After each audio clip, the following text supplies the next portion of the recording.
Hello, my name is Diane Morey, and my husband and I are the owners of Shady Pines Permaculture Center, and it's a traditional farm as well. And what I'd like to talk to you about today is some of the benefits of permaculture and some of the things that you can do to improve your own site and make it more sustainable. When you think about permaculture, think about how it's not labor intensive, it's not energy or capital intensive, it's information intensive. It's the quality of thought and information that determines the yield, not the size or the quality of the site. We're using not only our physical resources, but our ability to assess information and process it. Information is the most portable and flexible investment that you can make in your site. It represents the knowledge, experience, and experimentation of thousands of people who have come before us. Think of it as multi-term, multi-discipline ideas where each component or element has at least 3 reasons for being part of the whole. The yield or living that can be made from a particular site, for example, is not limited by size, but rather how effectively we can use each component. Our focus is in working how we can create them to work more connectively. We have things in nature that we see, and how do we replicate them or use them as a launch point or a catalyst to improve our own site? All right, what we're seeing here, this slide shows some of the short and the long-term projects that have been involved in creating Shady Pines. It's a gradual accumulation of hands-on learning and education exposure. This has taken a while, as you can see, but each of these building blocks contributed to the next level of comprehension. None of this was learned in a vacuum. Certainly some of the hands-on was learned by trial and error. I'd say that most of the education that stuck was learned by the error part. In spite of great books, teachers, mentors, hands-on error conveys information like no other. Since the last entry in 2019, there have been 6 more honeybee hives installed, an insect habitat. Who knew you needed to create a hideaway for insects? Additional herbaceous layers in the food forest, kiwis, tea shrubs, more raised beds, weather education certification, controlled burn education from the South Carolina Department of Natural Resources, and became a member of the South Carolina Native Plant Society. Pasture pigs have come and gone. The list goes on, simply to say that the true life lessons and the learning for your site is ongoing. Where are you in your journey? This shows some of the short and long-term items you may want to consider for your site. Depending on your climate, the size of your site, as well as your own preferences, you need to consider long and short-term items. Livestock, which includes honeybees, pigs, milk cows or goats, or just some hens and gardens to start. Starting slow and working up is a great way to evaluate your commitment and the time and energy it takes to care for and accomplish your goals. Secondly, define where you want to be. This shows some of the items you have in mind to achieve self-sufficiency, livestock that produce eggs, milk, cheese, and meat, nuts, honey, berries, and fruit. These things take time. Some trees take 5 to 7 years to produce fruit, depending on the size and variety planted. Chickens can produce the second day on the farm if you buy adult layers, 5 months if you purchase peeps from Tractor Supply. Layers cost $20 where peeps cost $2.50. You decide what your time frame is. And where are you physically and financially? What are your labor resources? Do you want to have a more wholesome quality of life? To be off the grid or financial security? Make sure your time is well invested in creating your vision. This page here shows that life does not have to be perfect to be wonderful. And just because it's not finished doesn't mean it's not good. This shows the journey is much better if you remember it's a lifestyle and not an Indy 500 car race. That can be difficult when you're passionate about what you're doing. Nature does not rush because we are in a hurry. Sometimes she will even get ahead of us. Harvest time or spring planting, to remember to think long and short term. It will pay off. This shows some of the zones or geographical usage. These zones are not etched in stone. They can change as the site progresses. Your knowledge base and your needs change, but they give you a place to put your organized thoughts into practice. It's a lot easier to relocate a fence line, building, or pasture on paper after you have thought it through than relocating those physical elements once they're in place. This is a layout of shady pines, and some of the zones are shown here a little bit more clearly. The zone number 1 encompasses the quick, must-address everyday visitation areas, the quick pick-for-dinner gardens and herbs, the resting areas, and the homestead. Zone 2 encompasses raised beds for seasonal food, mulch piles for kitchen scraps, any hand tools needed for those projects, snipping herbs and vegetables. Zone 3, the chickens for daily food and water, pigs to feed, and waterfowl to keep close by to deter predators. Zones 4 and 5 are further out and may not be visited for days or even weeks at a time. They require less maintenance after initial installation and becoming established. So once you have these zones in place, then they can be altered to fit your needs or your layouts as they change. So we're going to talk a little bit more about zones here.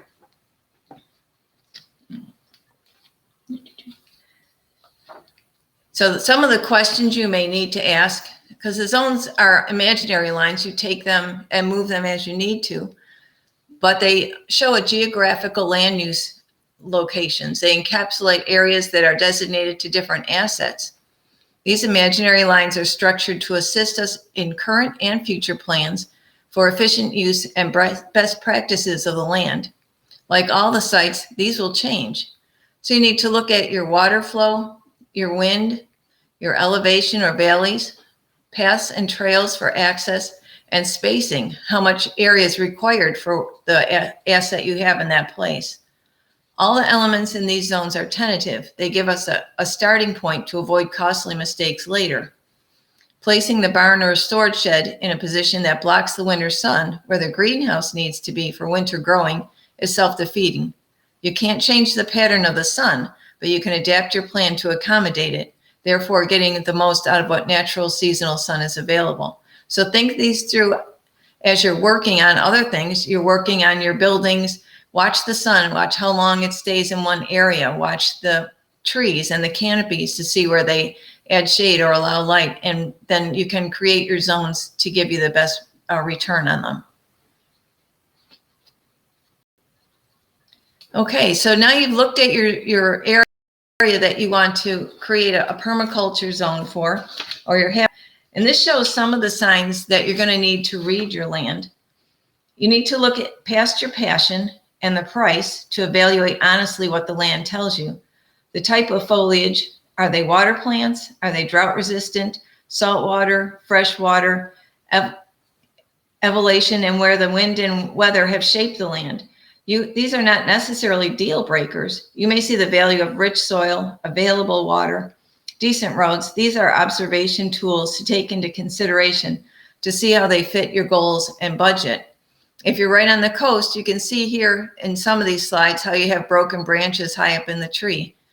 These images down at the bottom are wetland plants, so you know you're going to have lowland water swampy areas at least some of the months of the year. So look at what the land is telling you and pay attention to that. Now here we have technology.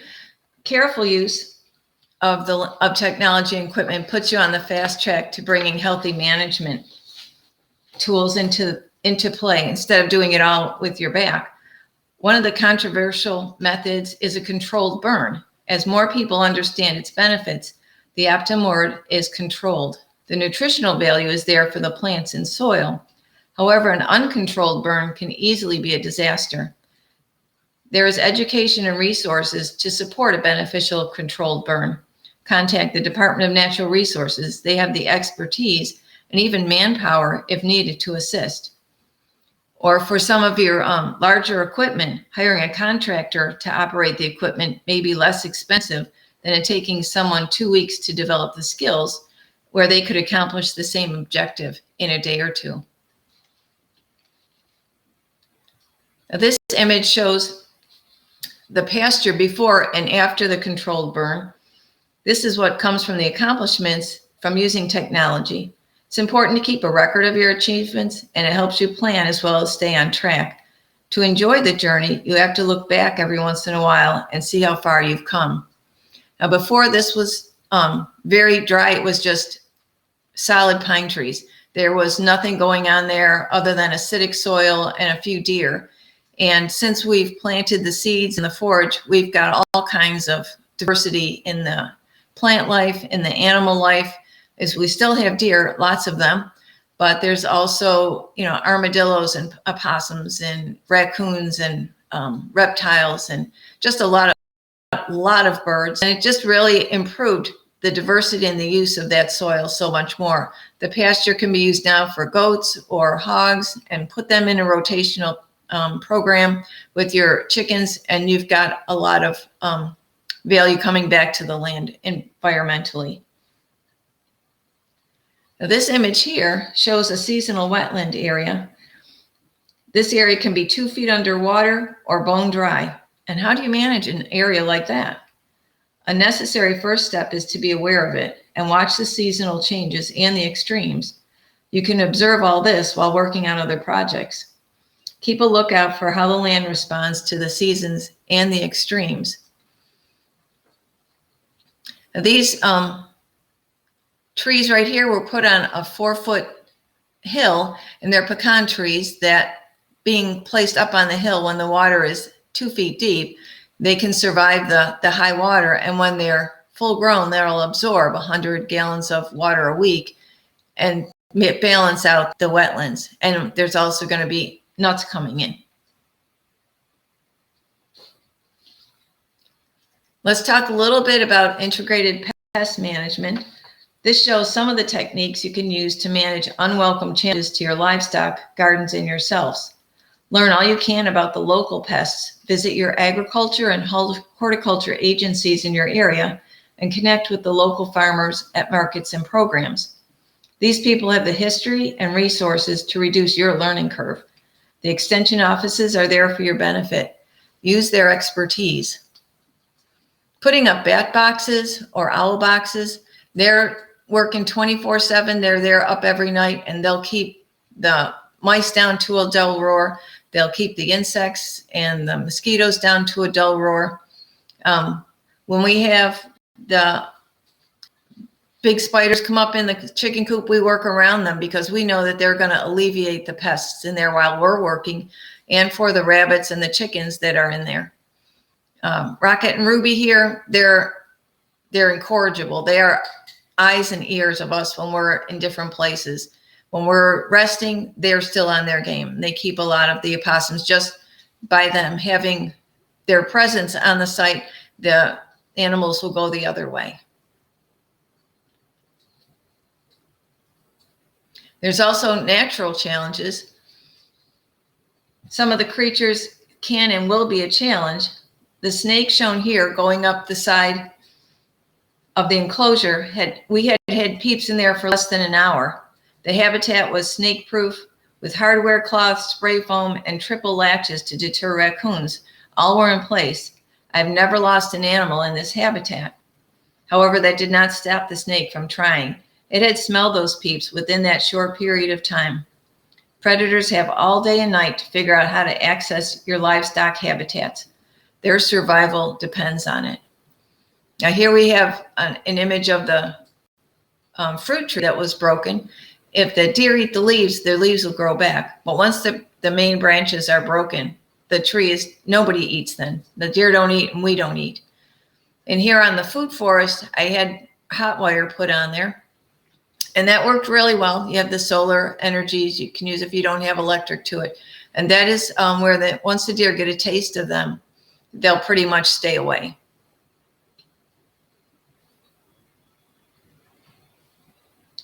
These slides show the food forest that's been installed. A food forest is not a raised bed or a row crop. It's accumulation of assorted perennial, fruit, nut, herb, and vegetable plants that exist in a continual growth pattern. There are multiple layers: canopy, subcanopy, shrub, herbaceous, ground cover verticals, and climbers. All these different components exist together to benefit one another and the human occupants as well. As the overseer of the food forest, your goal is to maintain the balance of these components while supplying them with necessary light, water, and nutrients in a non-labor intensive way. You assist the forest in being a forest. At first, it was just bare, sandy soil. And then once it got tilled and plowed up with the technical use of the tractors and skid steer or whatnot. And these are the smaller trees. We've got pomegranates, we've got persimmon, fig, and this is the last year. It's not the greatest picture, but the trees that were planted that were 4 or 5 feet are now well over my head. These are grapes in their 3rd year. So it's progressed very quickly, very soon. This is the paper layout where it started to achieve the food forest. For the most part, it has the same layout. The pathways and size have not changed. At first, the larger elements were put in place, and then the additional plants were added as the site developed. Some of the challenges were the original layout was sized so that a riding mower could go between the shrubs and larger trees. As raised beds got added, the shrubs increased in size, and we upgraded to a larger mower. Some of that mindset had to change. The overall larger areas are still accessible, but more maintenance was regulated by smaller pieces of equipment. The original hot wire, which had kept the deer out, had to be reinforced as clear cutting around the area reduced the surrounding forest, leaving the deer with less resources and hiding spots and made them more desperate.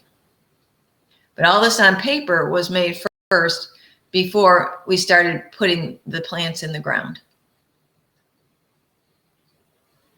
Now, this is an element sheet. Let me just adjust that a little bit. This is an element sheet shown here. It's the first building block of your site. It's a way of making really bad mistakes that don't hurt a bit.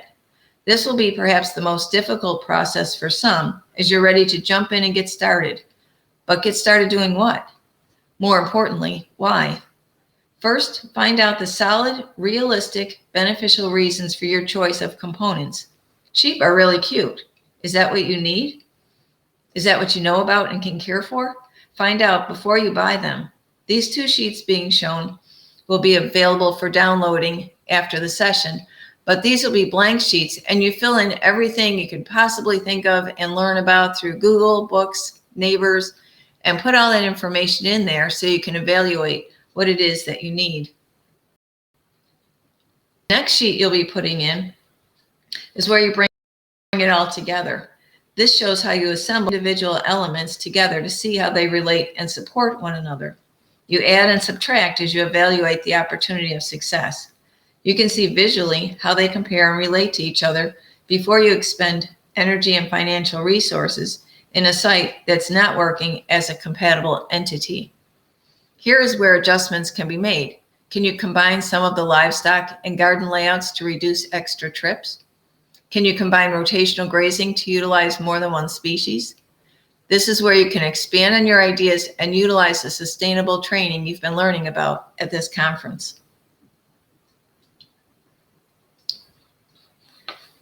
This slide shows the herbs you can meet, and it's more than what is just pretty pictures and plants. The lemongrass not only makes a stir fry come to life, but has medicinal properties as well. What is often thought of as simply an enhancement for your dinner table is in reality a pharmaceutical entity. You can learn simple herbal remedies and control their quality and availability.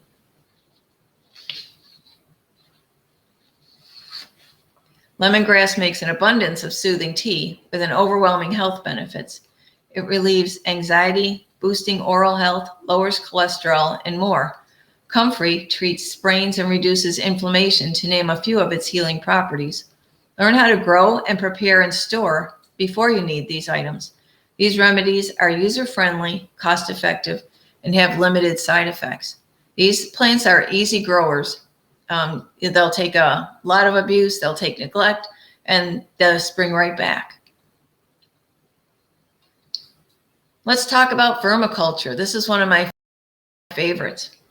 Red wiggler, Izena fetida, is a valuable worker, mostly unseen, and does a great work in the soil. It aerates the soil to allow moisture and nutrients to travel freely. It decomposes organic matter to make it more available to plants and provides support for other beneficial microbes in the soil.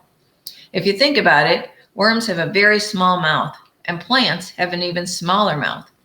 Help make that accessible, the nutrients and water to plants, by using permaculture. When you throw in your organic matter or your rabbit pellets, these are the trays I have set up to monitor it. You take them out, you separate them, either a worm spinner, or sometimes people put water and food at one end and let the worms travel to one end and then take the other, and you mix that into your soil.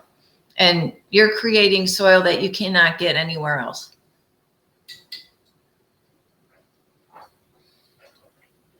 Here it shows a few little bunnies. I have 5. They're Flemish giants, so they're not little anymore. But these rabbits are small livestock additions, are easy keepers, and they take up a predefined footprint in your site.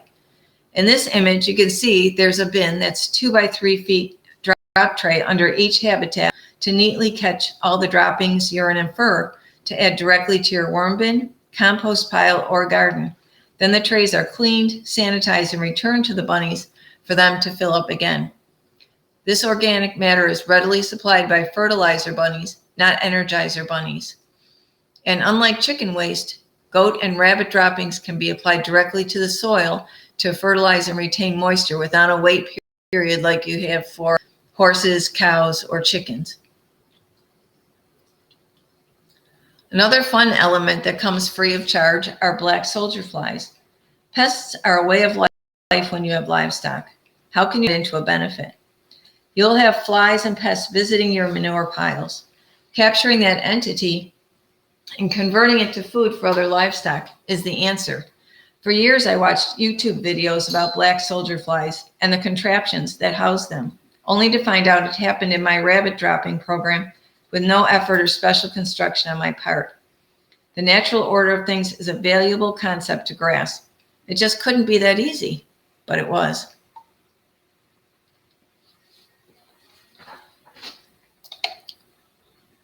As a protein source for the chickens, they come running every time they see me working the rabbit trays. They're right there, and it takes off some price off the food bill, and they're all for it.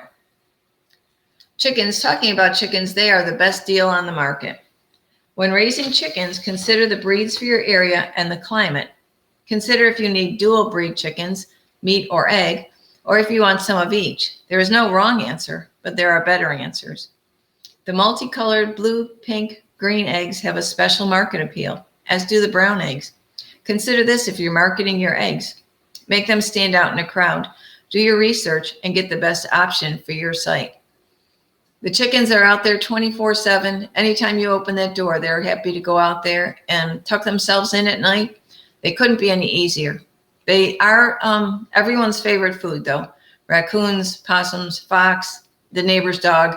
So they do need to be watched very carefully. All right, let's talk about honeybees. The big buzz is to get honeybee hives, but it's not as simple as it seems. Honeybees are a complex society of insects.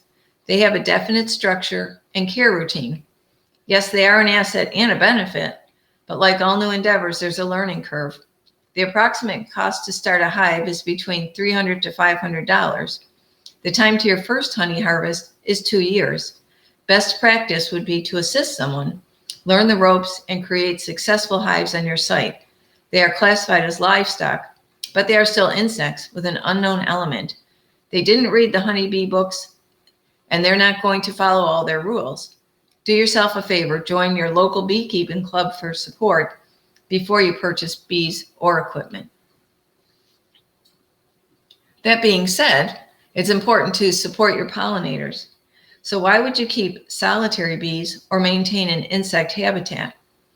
Right in the middle of the food forest, there's a huge insect habitat, and it's really important. Honeybees are important, but solitary bees pollinate even more. Honeybees go from flower to home. Solitary bees go from flower to flower, visiting and carrying pollen as they visit. Do not discount the work they do. It does go unseen. Wasps, moths, and butterflies also distribute as they gather nectar and pollen. We call this right here our pollinator row. All through here we have lantana, we have bottle brush, we have butterfly bush, we have plumbago, and the food forest is right here. So the bees, all they got to do is come out and get some stuff and go right back, and we keep that all maintained. Here's the honeybee hives right outside the lantana. But you can see here's loofah sponge going over our garage. There's a lot of things you can do, supplying water so they don't have to travel as far. So there's a lot of things you can do to support pollinators for the local environment as well as your own benefit. Now here we have some homegrown food. So you're looking at this page, you're seeing that the goal is to provide for yourself and your family, or to barter and sell. How can you keep all that goodness available? You need to learn how to can, dehydrate, and use a pressure canner. Freezing is good until the power goes out. If you're trying to reduce your living expenses or your dependency on the grid, you'll need to develop alternate methods of food preservation. There is nothing like pulling out blueberries or apples in November or December for a pie, dessert, or breakfast. Meat, soups, and stews can be preserved using a pressure cooker.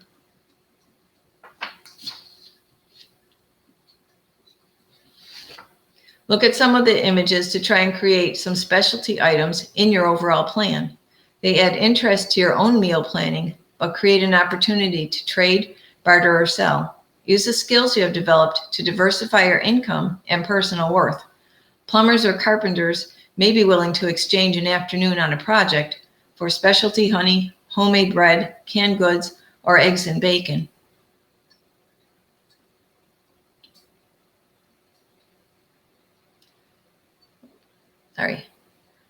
Creative gardening. There is no limit to the creative ways to grow food and herbs. I've seen people do hydroponics in a closet or on a porch or using cinder blocks. If you don't have your forever site yet, practice where you are, accumulating your skill set until you do have your site.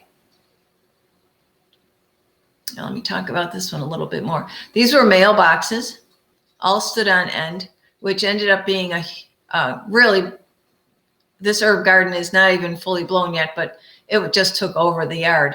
Here we have some vertical gardens. And this here is hugelculture. A tree had gotten dumped over from a hurricane. So I just buried the tree and then planted herbs on top of it. And when you have the wood at the bottom, when it rains, the wood absorbs the water. And then when there's a drought, it's available to the plants that you plant in there. So that's one way you can manage your site without having direct water, and it relieves a lot of labor. These are microgreens. They grow in a small place and they produce products that have a large value. Putting your hands to these methods may provide those building blocks for bigger projects. Growing fodder for animals is a relatively new method for providing your stock with healthy, fresh, farm-raised, nutritional, safe food in a smaller footprint. Wheatgrass and sprouts for people are a green superfood and are easy to grow. Small animals and livestock are easier for children as they learn to handle them, and the livestock's nutritional needs are less per volume, making it more manageable to your budget and your back. It also reduces feed storage areas. The return is still large. A beef cow provides a lot of meat that will take you a long time to consume. A goat will provide enough meat for a while, and in the interim, you are growing your next meat source. A good way to stagger and harvest pork, chicken, rabbit, and goat, providing diversity in your diet and at dinner. These goats are great brush eaters. They'll eat anything, anywhere. I'm sure you've heard the stories, but they're also very personable. They have great characteristics. Making goat's milk soap is very popular. I make goat's milk soap and I buy goat's milk soap. It's just a great product. And doing seasonal turkeys, you can make some money for Christmas by raising some quick turkeys and turning them around to Thanksgiving. So you have to be creative about what you bring to the table. Now, these are one of my favorites. Pigs are an excellent investment of time, feed, and energy. These guys are entertaining and good workers in the field. Don't be taken off guard by their appearance. These animals are masters of escape and love to roughhouse. Take their care seriously. They learn quickly, so if trained properly, can be contained by a couple strings of hot wire. Left to their own, they can destroy a fence and are off and running. If your hogs escape before they develop a love affair with their feed dish, just wave goodbye, because they're gone. They're going to find a lot of things to eat and dig around. They're very self-sufficient. So that's all we have to share today.